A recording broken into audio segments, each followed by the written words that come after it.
په پاکستان کې د لویو پیشوګانو یعنی زمریانو او پړانګانو زیاتوالی امنیتي او اخلاقی پوښتنې راولاړې کړي. د فیاض شیخ لپاره یې زمریان خطر نه دي بلکې د ویاړ او مسؤلیت نښه ده.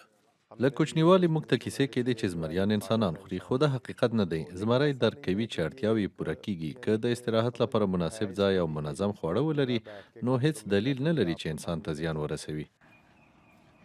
خو په پاکستان کې د حیواناتو د حقونو ډلې د زمریانو او پړانګانو د شخصي ساتنې پلوي نه دي.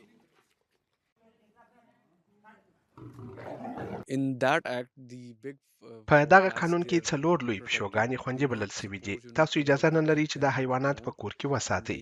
دا کار په کلکه منع دی. که څوک دا کار وکړي نو درنه جریمه به پرې ولګیږي او حتی محکمې او بند ته هم تللی شي. गवर्नमेंट ने बैन नहीं लगाया गवर्नमेंट حکومت موږ ته اجازه راکړې چې د مسلکي روزنې فارم په توګه فعالیت وکړو. که څه هم په استوګنیزو سیمو کې د زمري ساتل منع دي، خو قانوني فارمونه او د روزنې مرکزونو ته اجازه شته چې عادي فعالیت ولري، په دې شرط چې له ښاره لرې وي. फार्म हाउसेस पे और ब्रीडिंग फार्म शहर से दूर रख सकते हैं. په ځنګل کې د یو نر زمري قلمرو له 100 څخه تر 400 مربع کیلومترو پورې وي، خو په شخصي قفسونو کې دوی یوازې د دې ساحې یوه ډیره کوچنۍ برخه کې ازادي لري.